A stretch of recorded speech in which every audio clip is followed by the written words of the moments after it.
ಕ್ಷೇತ್ರದ ಏನು ಫಲಿತಾಂಶನೇ ಜನಾದೇಶದ ಮುಂದೆ ಯಾವ ದೊಡ್ಡವರಾಗಿರ್ಬೋದು ಹಿರಿಯರಾಗಿರ್ಬೋದು ಏನು ಅಲ್ಲ ಅನ್ನೋದು ಈ ಚುನಾವಣೆ ಸಾಬೀತು ಮಾಡಿದೆ. ಜೊತೆಗೆ ಅವ್ರಿಗೆ ಅನ್ಯಾಯ ಆಯ್ತು.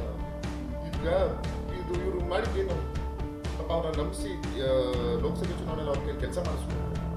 ಏನು ಕೆಲಸ ಮಾಡಿದ್ರು, ಏನು ಒಳ್ಳೇದು ಮಾಡಿದ್ರು, ಒಂದು ಒಳ್ಳೆಯ ನಿರ್ಧಾರ ತಗೊಂಡಿದ್ದಾರೆ. ನಾವಂತೂ ಖುಷಿ ಆಯಿತು ಅವ್ರಿಗೆ. ಯಾವತ್ತು ಸೇರ್ಪಡೆ ನಾವೆಲ್ಲ ಅತ್ಯಂತ ಖುಷಿ ಪಡ್ತೀವಿ. ಮತ್ತು ಒಳ್ಳೆ ನಿರ್ಧಾರ ಮಾಡಿದ್ದಾರೆ ಅಂತ ನಮ್ಮ ಮಾತು.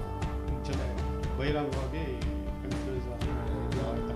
ಈಗ ನಾವು ಮಾತಾಡ್ಬೋದು. ಸಿದ್ದರಾಮಯ್ಯ ಸಾಹೇಬ್ ಬಗ್ಗೆ ವೈಯಕ್ತಿಕವಾಗಿ ಏನೇನು ಮಾತಾಡಿದ್ರೆ ಅಂತ ನಿಮಗೆಲ್ಲ ಡಿ ಕೆ ಶಿವಕುಮಾರ್ ಸಾಹೇಬರು ಸುರೇಶ್ ಅವ್ರ ಬಗ್ಗೆ ಏನೇನು ವೈಯಕ್ತಿಕವಾಗಿ ಮಾತಾಡಿದ್ರೆ ಅಂತ ನೀವೇ ನೋಡಿ. ಅದೇ ರೀತಿ ಅವರು ಬಾಯಿ ತಪ್ಪು ಮಾತಾಡ್ತಾರೆ. ತಪ್ಪೇನಿದೆ?